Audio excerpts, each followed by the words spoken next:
Thank you for joining us for this special Cert 4 session this afternoon.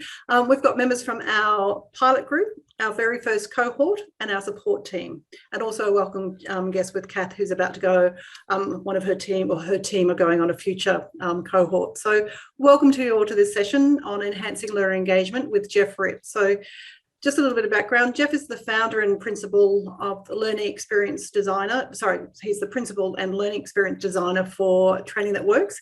And he's also ILP's Learning Industry Advisor, given his wealth of knowledge. So I've actually had the pleasure of working with Geoff over several programs and projects for the last 10 years. And I'm always very impressed with his amount of knowledge, particularly in learning development. So we wanted to keep this afternoon fairly informal, so we're sort of doing the style where I'm going to ask Geoff questions, but we'd like to invite you, if you've got any questions, just please jump in.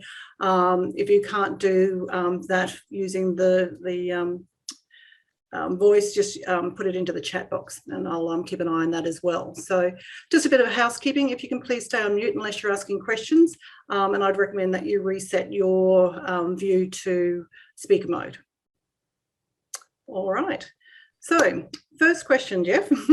So when we were talking earlier, you mentioned that there's a lot of confusion around what is actually learner engagement. So I just wanted, it's sort of become a bit of a buzzword. So I wanted to, and you know, that's got different meanings. So I just wanted to ask you if you could just share with the group your thoughts on what learner engagement is. Yeah, absolutely. You know, you're right, it has actually become somewhat of a buzzword, and I see it cropping up all over the place. And to be quite honest, sometimes I'm a bit surprised at the way in which it's being used. I recently came across mention of it on LinkedIn in one of their reports, in which it was quite clear to me that they were using it in the same way that I guess we talk about involvement. So it was about involving people. And it was quite a narrow definition. In fact, they were measuring engagement by how often people went back to their online learning programs and how often they how long they actually stayed with the program before they moved away from it. So yes, there's an enormous amount of confusion from my experience anyway. And I guess the problem is that if we can't define something, then it becomes very difficult in order for us to influence it. So we need to be really clear on what it looks like. We need to know when it's around and when it isn't around. So I guess what I'm talking about is measurement. We need to know how to measure learning engagement as well. So what I thought I'd do is, to get us going, is I'm going to ask everybody to put in the chat. And the way this exercise is going to work is I'm going to ask everyone to put in something around what does engagement, learner engagement, mean to you. Now, I need to get everyone to put something in the chat because we're actually going to use that information later. But if you could do that for me, just pop it in the chat. What does learner engagement mean to you? And we'll capture your perspective on that. And just while you're doing that, I had a bit of fun recently when I asked a group of people to tell me, how do you really, really know when people are disengaged?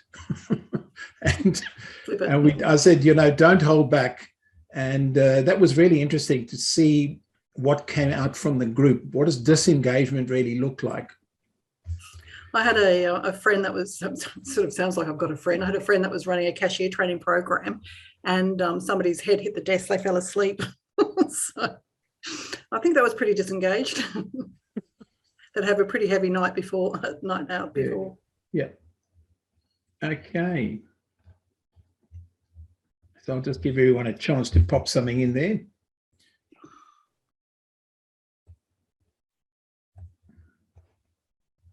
I know a couple of people have got problems of sound, and we'll keep an eye on that. Yeah, the story I was telling you, Kerry, is it became a bit of a competition to see who could outdo each other in terms of evidence of learner disengagement. And the one that really got me chuckling was, you know that learners are really, really disengaged when they ask you to do role plays. The shame is it's probably get more response with signs of disengagement than learning engagement, I guess. Yeah.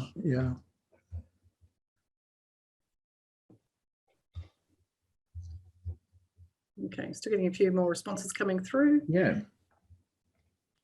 that's great.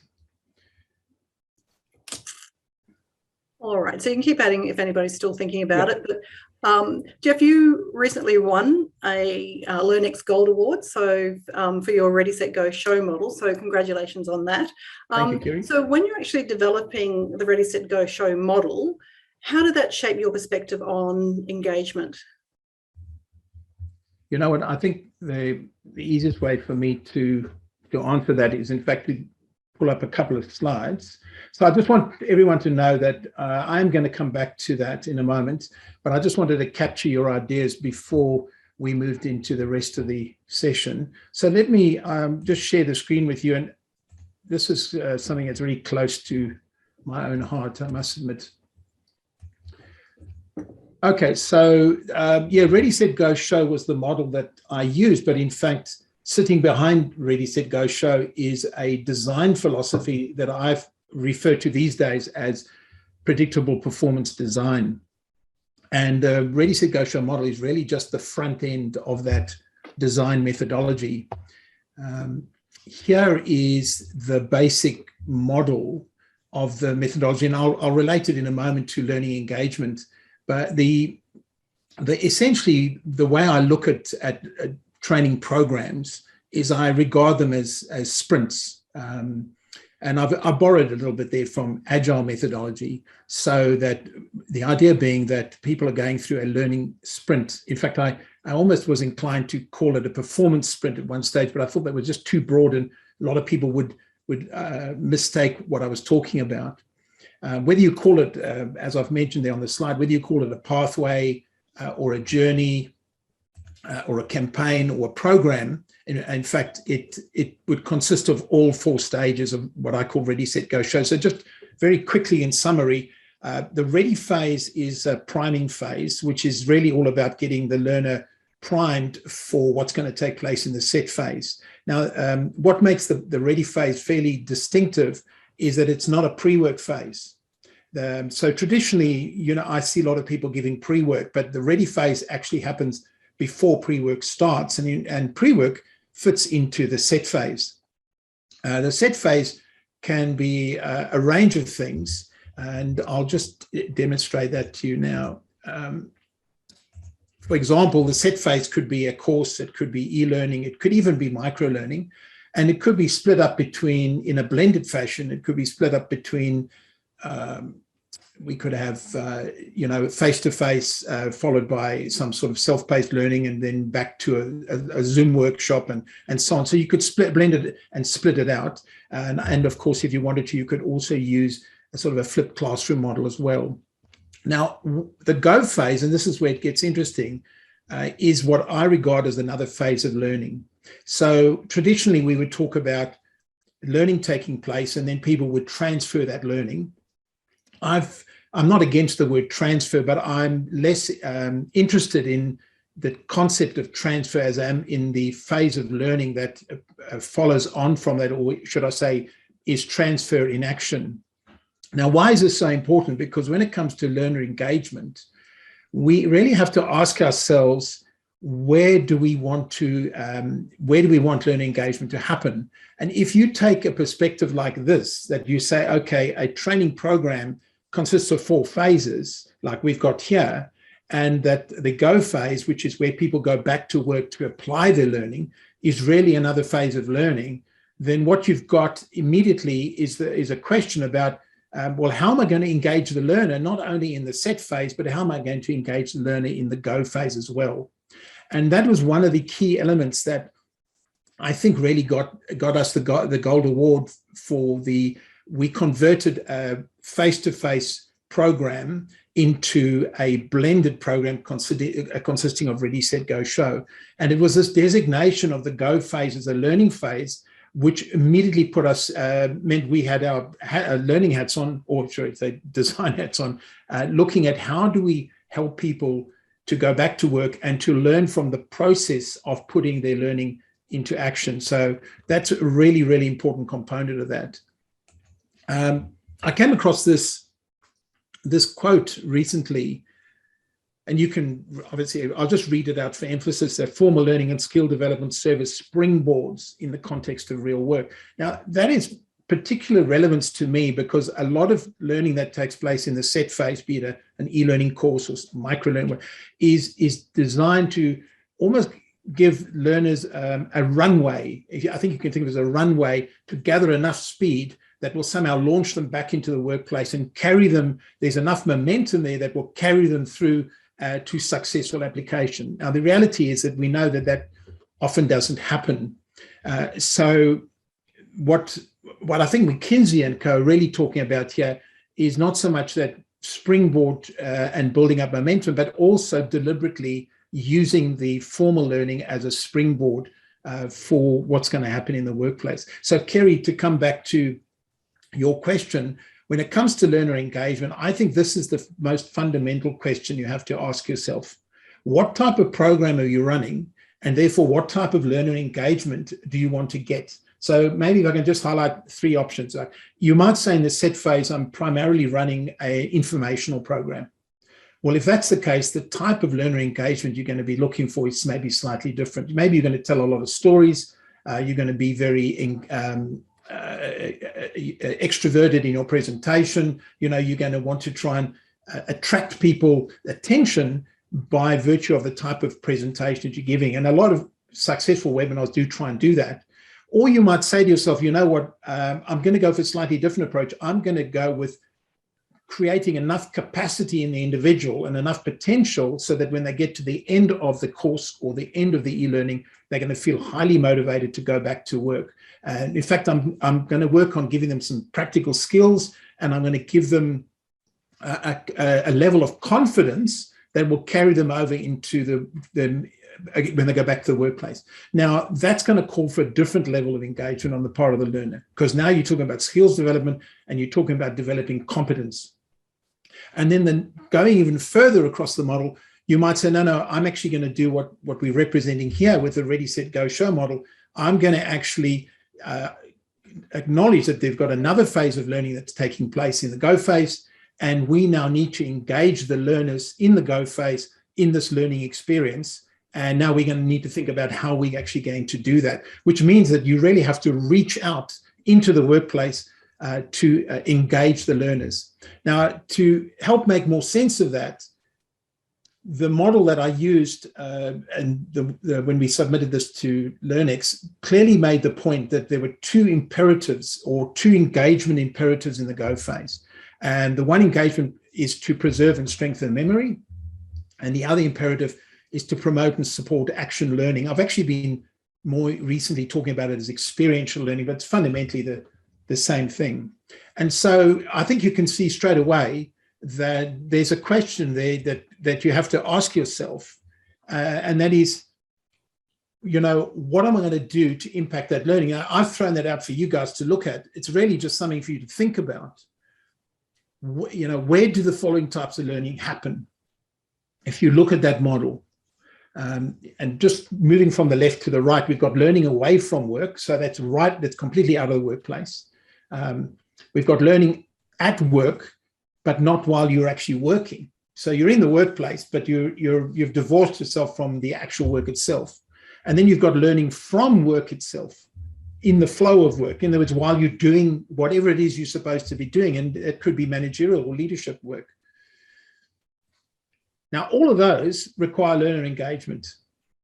And so, yeah, it's an interesting question. And that is I was putting up my chat and just see if there's any. Kerry, would you let me know if anybody's got any questions that are popping up as we go through this? Not so much, so far, Geoff, but I thought once you go through the model, there might be a few questions that people have in regards to that. But yeah. So from my point of view, just looking at the model, the learning away from work it takes place primarily in the set phase. Learning at work, while you're not while you're actually working, is very much around preserving and strengthening memory, and learning from the work, which is where you're actually implementing what you've learned, and you're learning from the process of that implementation in order to become more competent and proficient. So I hope that goes some way, Kerry, to answering that question about how engagement fits in with the model that we presented to LearnX. I love how it's sort of, you go through the whole way, from before, during the program, after the program, and then reflecting on when they have to sort of show what they've learned. So I think it's a brilliant model. Has anyone got any questions in regards to that for Geoff? I must confess, the Ready, Set, Go show was really just me trying to be cute. My overall aim with this sort of model was to try and do two things. One was to simplify training design and make it easier to design. I'm all for trying to design faster and quicker and with less effort if I can. And the other part of it, the flip side of that was, well, how do we design more effectively? It's one thing being faster, but how do we design more effectively in order to get more consistent results? So, so that is, I'll just stop my sharing for a moment and we'll go back. All right. So does anybody have any questions in regards to the model?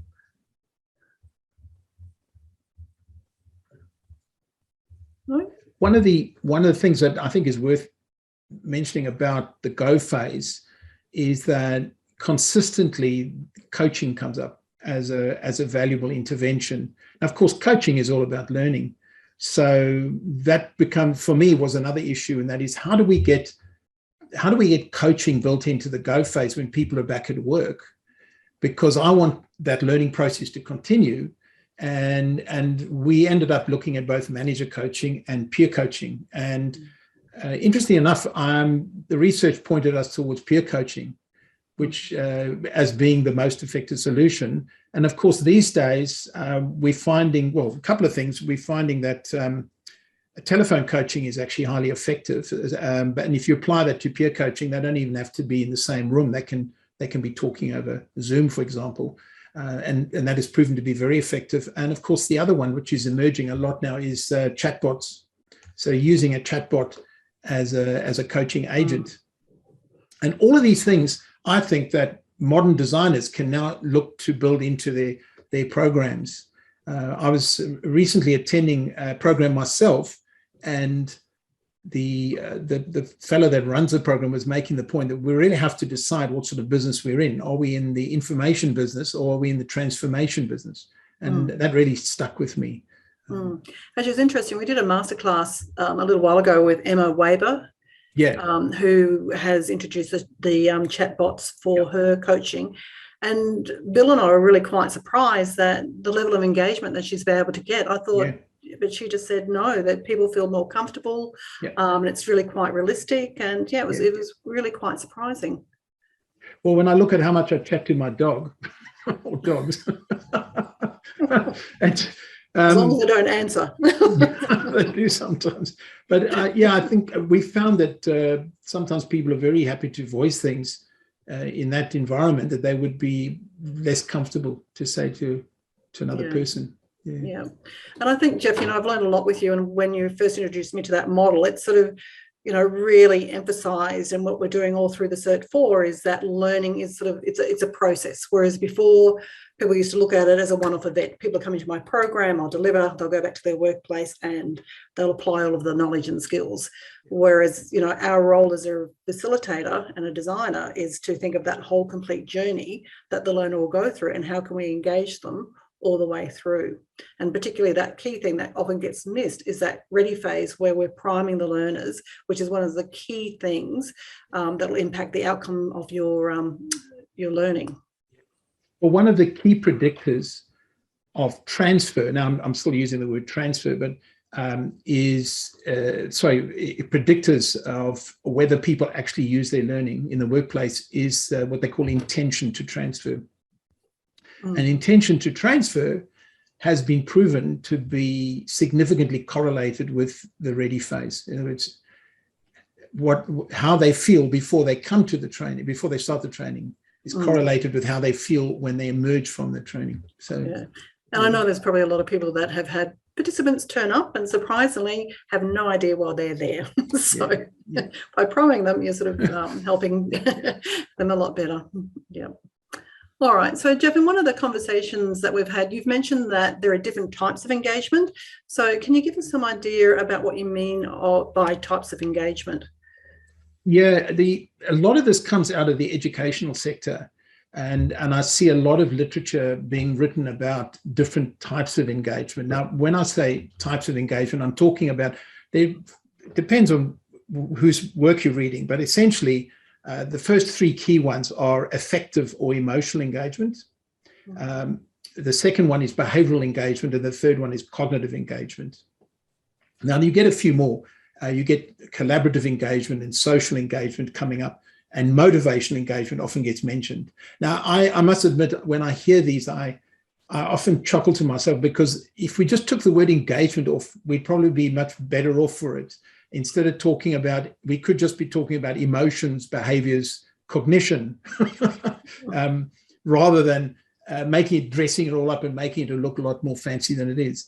But nonetheless, it does, I suppose it does help people to get more aware of the needs to get the learner engaged. So we've got all these different categories. And I really just wanted to focus on three of them for this, because affective or emotional engagement, behavioral engagement, and cognitive engagement are from my psychology days, or what we used to call the ABCs of psychology. So you had affect, behavior, and cognition, the three major areas within psychology.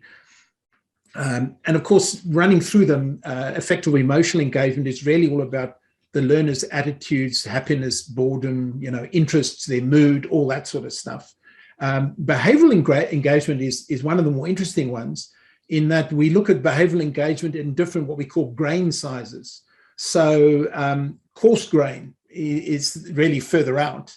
Refers to things like attendance, or did they do the pre-work, or did they complete the projects that they were supposed to do, or how did they do the whole program, or did they drop out and before they completed the program. If you get finer grain, you're coming into what you might call class size. And now you're starting to look at things like, what was the person's conduct during that session? Did they participate? Did they ask questions? Hint, guys. Did they follow participation guidelines that had been laid down that maybe you'd agreed with the group? And then even finer grain is when you move down to the level of the individual learning, and you're starting to talk about things like attention, concentration, effort, and so on. Now, all of these different grain sizes, as we call them, they all can have different measurements associated with them.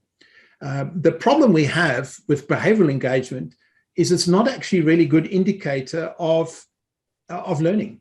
That's the problem.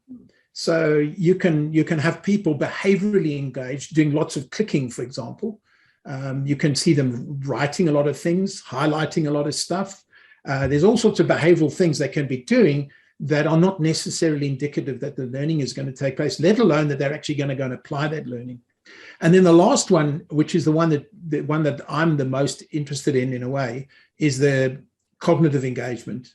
And this is what learning strategies are the learners using in order for learning to take place. And we're really talking about cognition, cognitive processing. Unfortunately, these different types of engagement, from my experience, are when you read about them in the literature, a lot of them are very overlap. They overlap, and they're often very vague descriptions, and they're not very precise. And so we really need something beyond that, Kerry. And that really, I guess, takes me into the next thing. But I just thought I think we've got time. I just wanted to, just for fun, I thought we might do something with you guys. And I'm not sure if you're familiar of the concept of a chat storm. Have any of you ever done a chat storm? No? Well, if you wouldn't mind, just for fun, we'll do one now, and it's very much on topic. So the way chat storm works is that I'm going to ask you to think of all the different types of engagement that we've covered. So think of emotional, cognitive, motivational, collaborative, whatever. And what I would like you to do, those of you who can participate in this exercise, is I would like you to write down 3 things that you think we can do that will positively influence learner engagement. Now, it's important that everybody puts in 3, or at least 3, and there's many of us that are here. And then as you do that, I want you to watch what happens to the chat feed.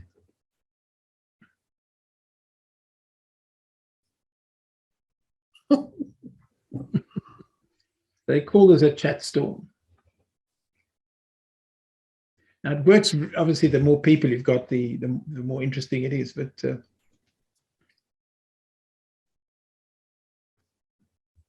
I thought it'd be a fun exercise anyway. Mm-hmm. And we'll use the information. Just repeat the instructions for me, Geoff. Yeah, so just type in 3 things that you could do to increase learner engagement or enhance it. So you 3 things as a designer or a facilitator? Yeah, either one. Yeah. Yep. Yeah.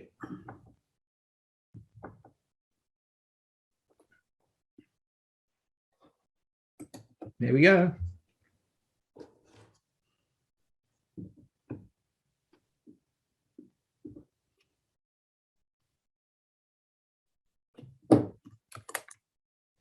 You want 3 together or? No, it doesn't matter. 3 separate ones is good. Actually, it's better to do them separately. So we'll see if this works. Yeah.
All right, so I'm actually being a bit cheeky with my chat storm. So the whole idea of the chat storm is actually just to give people a reason to get involved in the chat and to start thinking about some ideas. And then what can happen as a byproduct of that is that you'll find there's usually quite a lot of movement in the chat feed, depending on how many people are putting in details. Okay, so I'm going to come back to this. I might move us on, Kerry. I'm just conscious of the time.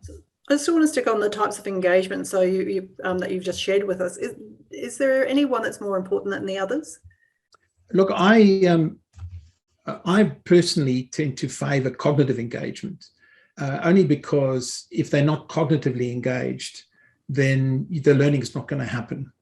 Mm-hmm. And you need to make sure that the cognitive engagement is appropriate. If I can give you an example from some of the financial programs that I run, if people are cognitively, trying to think of an example, if people are, let's say a store manager says to me, a retail store manager says to me, I need my departmental staff to be able to read the store profit and loss statement.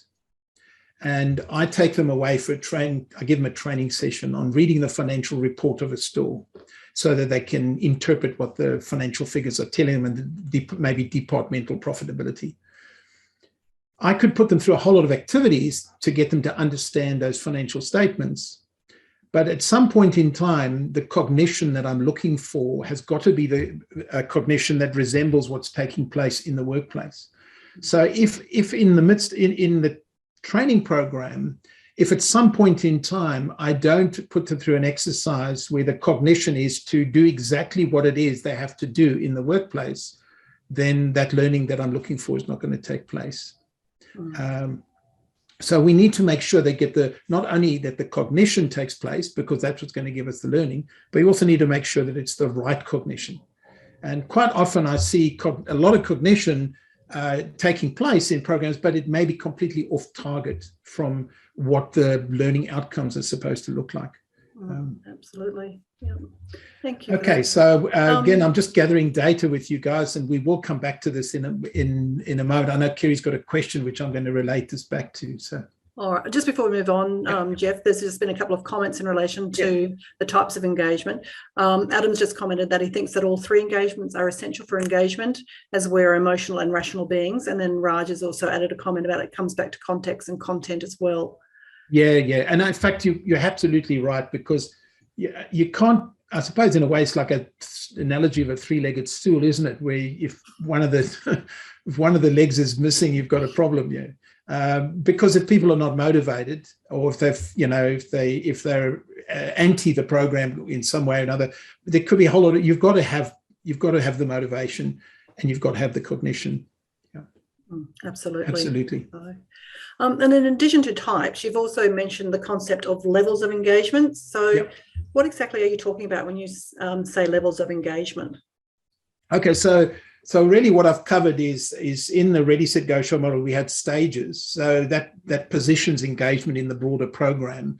Then we've looked at types of engagement, which is probably the most popular way that I hear people talking about engagement. So as we mentioned, motivational and social, and particularly cognitive and behavioral and so on.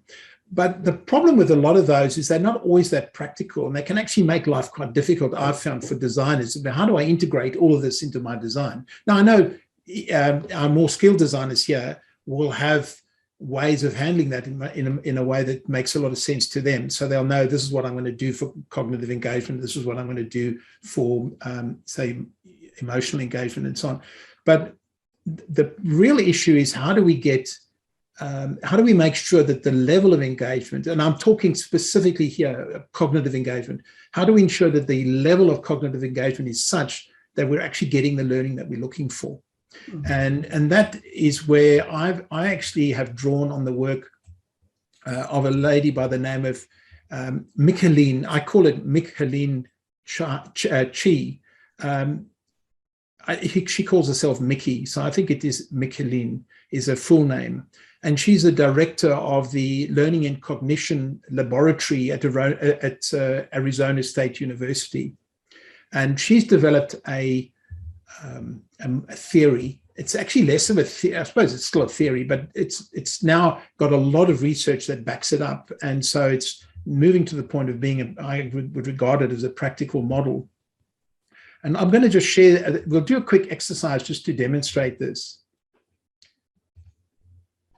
So here is an introduction. Now, what I'll get everyone to do is have a look at these 4 scenarios.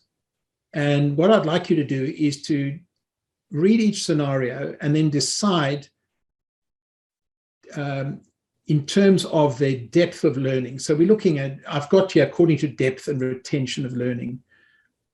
But basically, we're just saying which of these is going to give you deeper learning. And I need you to put them in order from the highest to the lowest.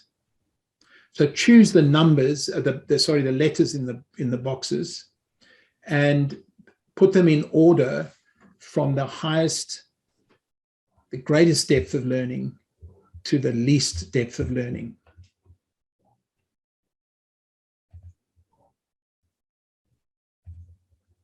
And I'll get you to pop that in the chat.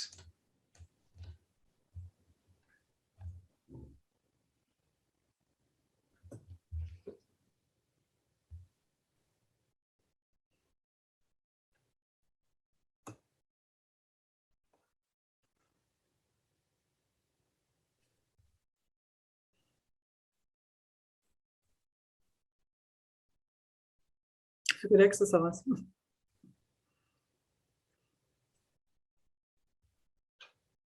Okay.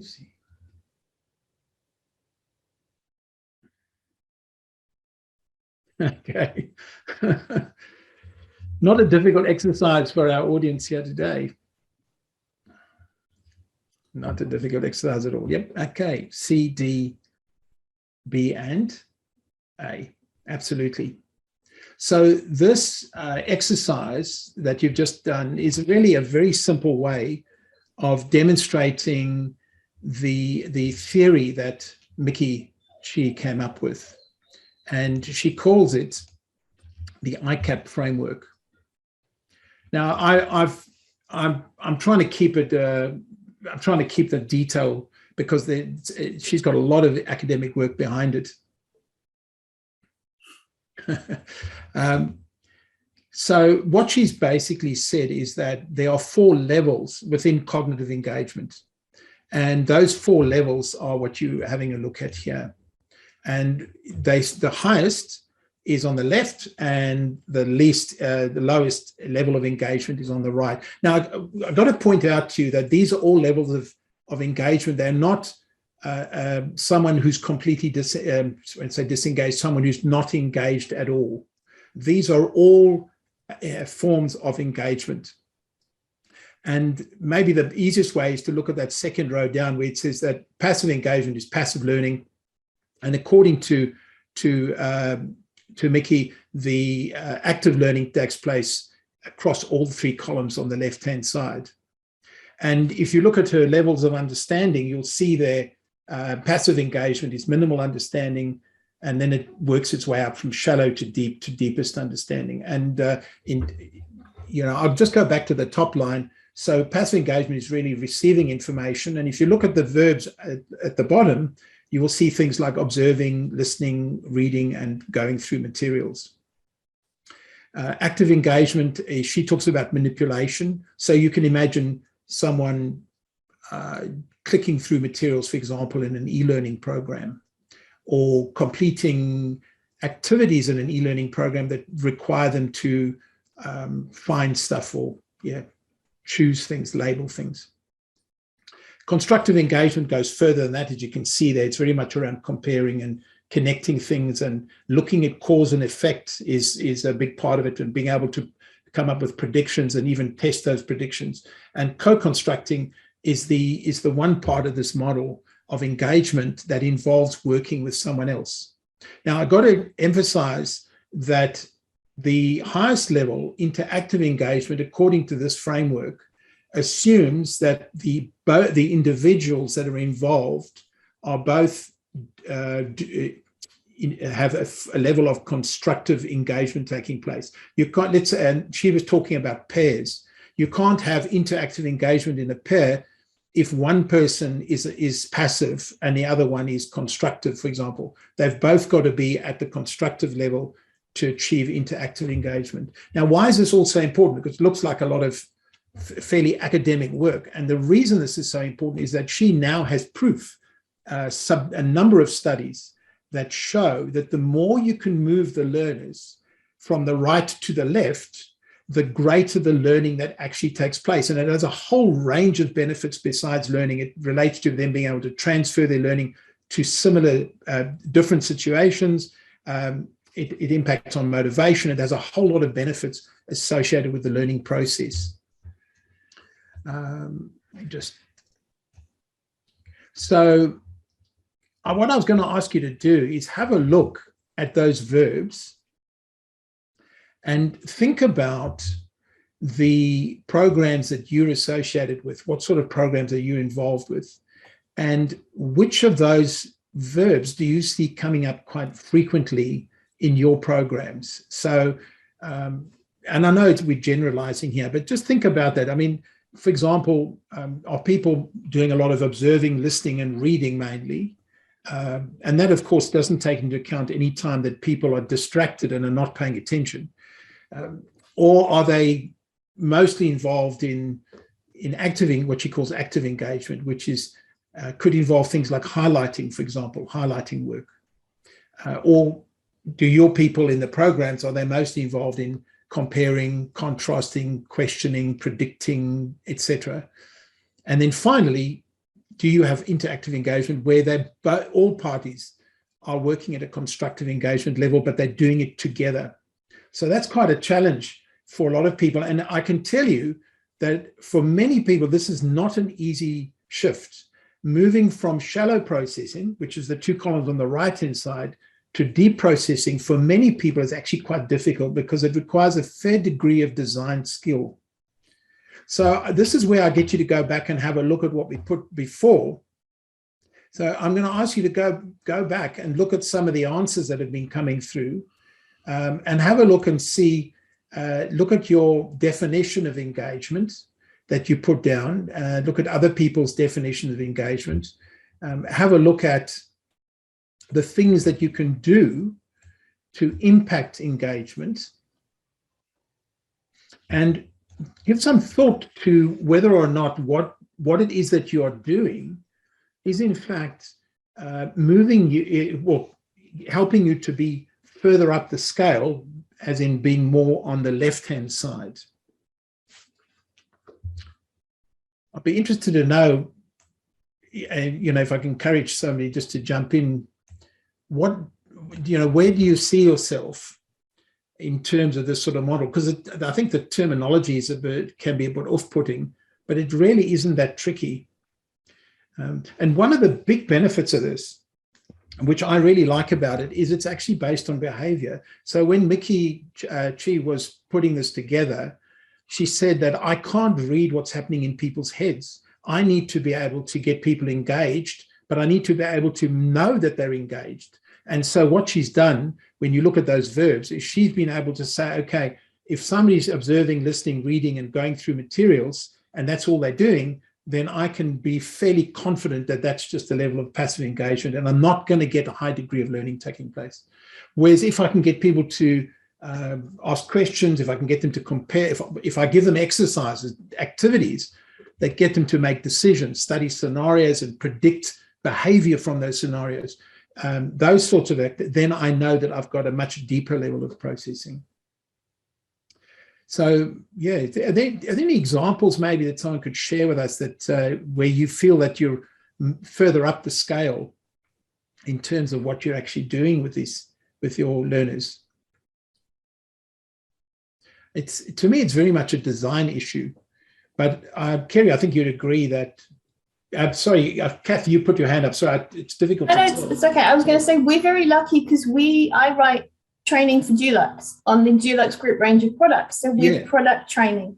So in the last 2 years, we've taken our training from being PowerPoint-based theory and then hands-on. We now have everybody standing around a bench. Yeah. It's a discussion, and you're using the product and you're handling the product, and then you're working in your groups or your pairs, and you go away and you work in your room set or you work on your window frame and you work together. So it's easier for us because the nature of our training, I think. Yeah. And we're generally training people that work in Bunnings stores or Mitre 10 stores or our own trade centres. Yep. So it's very specific, but it's easier for us to do that because of the nature of what we're training. Yes, yes. And you would see yourself obviously further up the scale in terms of this model. Yeah, we're as I say, I think we're lucky. We've got a head start because of what we're doing. Really we know that you have to use the products to get people to be advocates for them. So to be able to then explain to their own customers. So it makes it easier for us. It's more obvious for us, if you like. Yeah. Thanks very much, Kath. Sam, you're showing up next.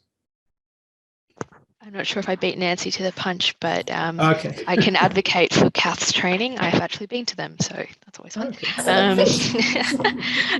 But I guess, I work in a purely digital learning landscape, and we don't have the access to face-to-face learning because we provide it into other organisations, but we still do a lot of design work to drag people away from, I guess, that sort of more passive click through it as quickly as you can.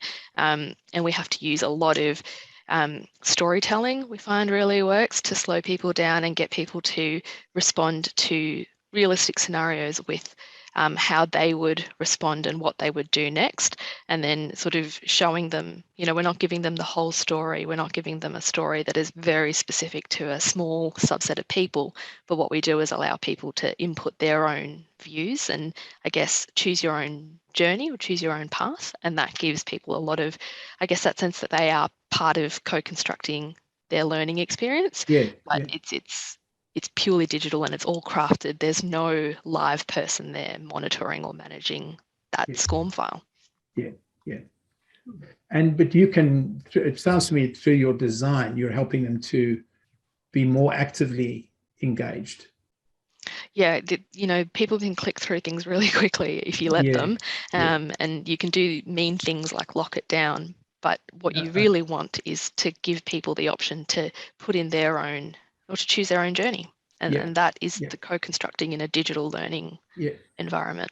Actually, just before I get to Nancy, I wanted to highlight something here that Mickey Chi's framework is very helpful in moving from a shallow to deep processing. But one of the problems with it, with constructive engagement, is that it's done on your own. And if it's done through e-learning, for example, people working on their own, they will often seek the path of least resistance to them. So they'll take the easy route out, and they'll try and do as little work. I mean, I guess the brain is defaulting to trying to be as efficient as possible. So many times constructive engagement falls down.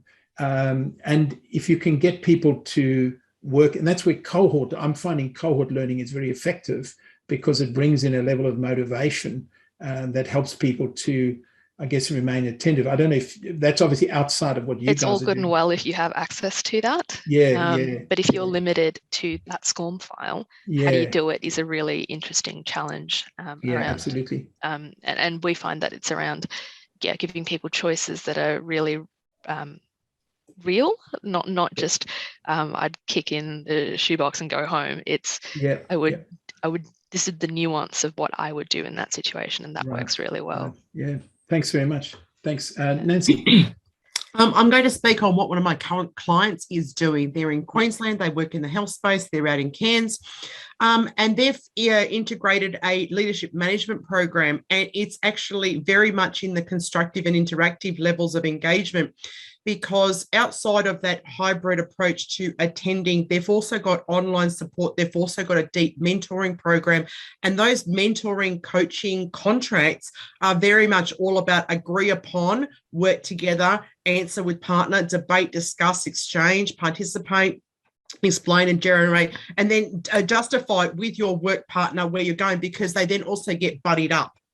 So outside of having their coach, they're actually always working in a buddy system in attending programs, supporting programs.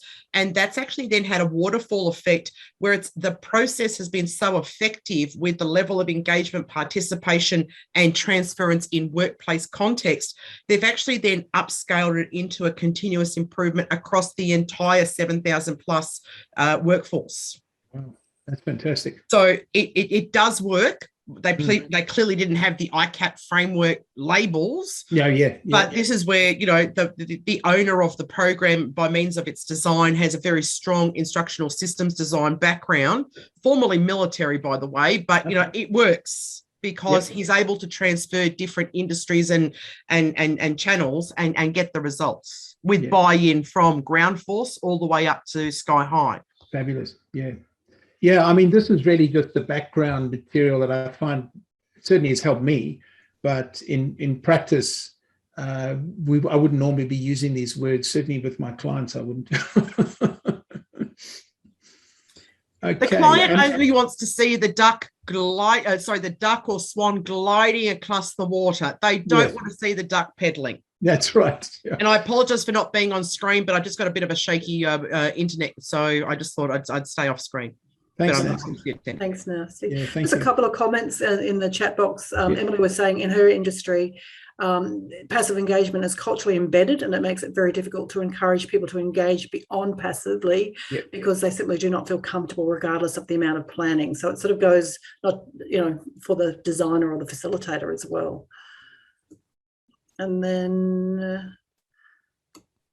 and sometimes it makes it hard when you're trying to embed or introduce stuff, but your co-facilitator gets cold feet and disregards it entirely and goes back to their comfort zone of doing the very passive engagement.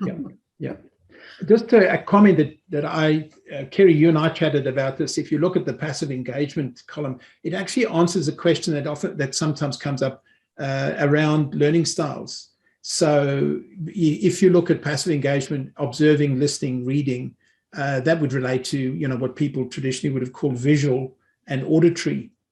And it's one of the reasons why there's basically no direct correlation between learning styles and learning outcomes. from an instructional perspective. There's no research that has been able to really support that. Certainly not through repeated studies. And you can see that observing, listening, reading, these are your channels for taking in information, but they're not actually saying what you're necessarily doing in your head with that information. So it's not telling us about the cognition. And I think that, I don't think Mickey Cheap set out to prove that, but certainly she's been able to demonstrate that it's what's happening in the head that makes the difference. Mm. Yeah.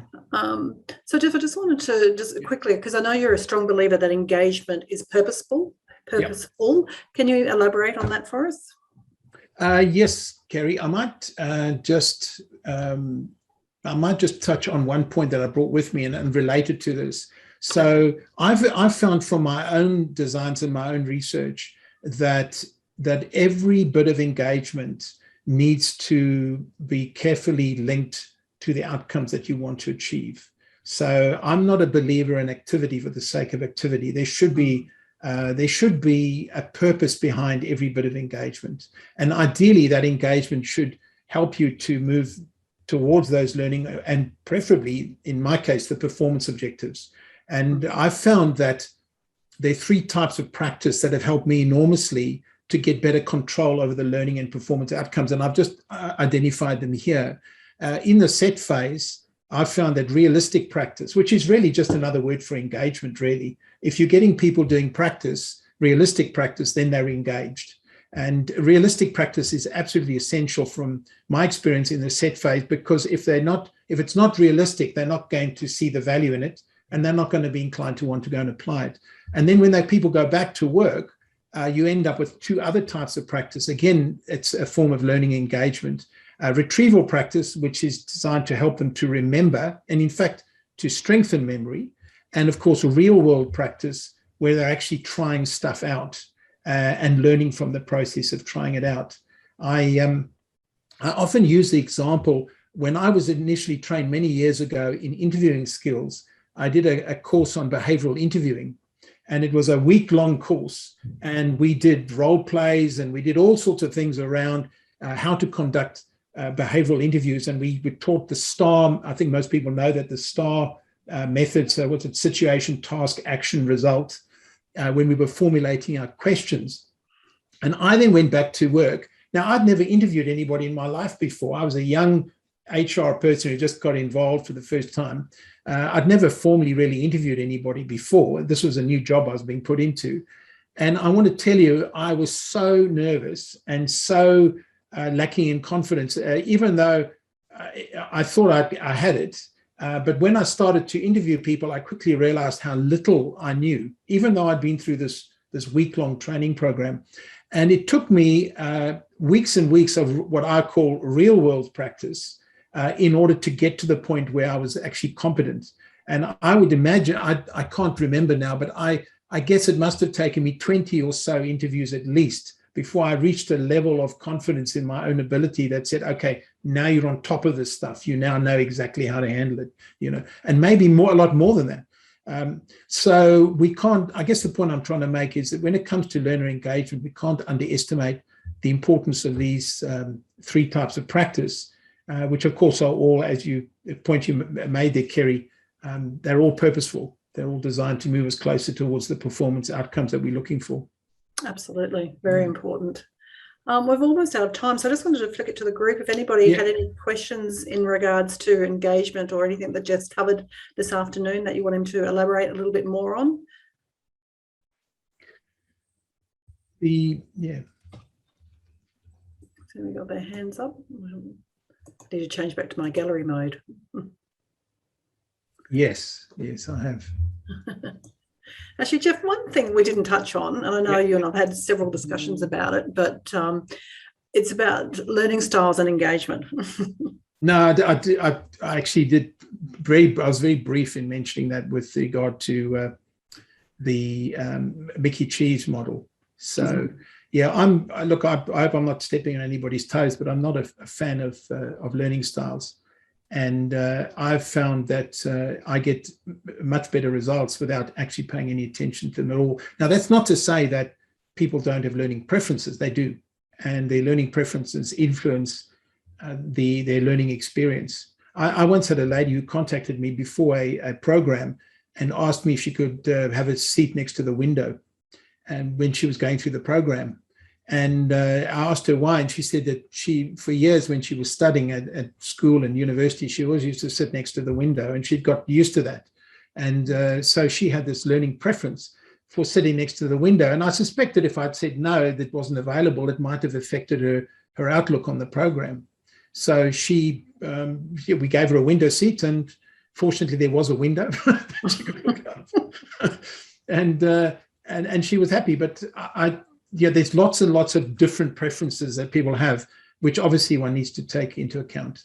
Exactly. But we don't design specifically for that. Yeah. Totally agree. Thank you. Yeah. All righty. Yeah. So I hope that's been helpful. It's given you a little bit of background. That was really what I was trying to accomplish here, was to give you a little bit of background around learner engagement and what's sitting behind all these designs, and maybe to prompt you to think a little bit more deeply about the stuff that you're doing as well. If anybody wants some references to, particularly to Mickey Chee's work, I'd be happy to refer you. As far as I know, there's some information that's available online. She's not all of her publications are available, but quite a few of them are. And they makes for interesting reading if you're into that. Absolutely. I like to incorporate that ICAP model into the Cert 4. That's sort of really important as well. So yeah.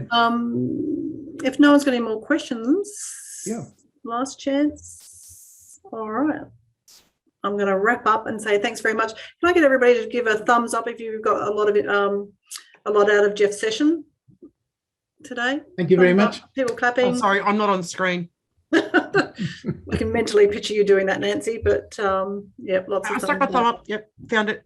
Yeah, Geoff, I'm always blown away with your wealth of knowledge in learning and development. The amount of research that you do and retain is just absolutely amazing. And there's been a few people in our Cert 4 that have previously done some of your courses and have raved about it. So, and I certainly enjoy working with you, and I'm looking forward to working with you on a few more courses next year, which is going to be quite exciting. Thank you, Kerry. Yeah.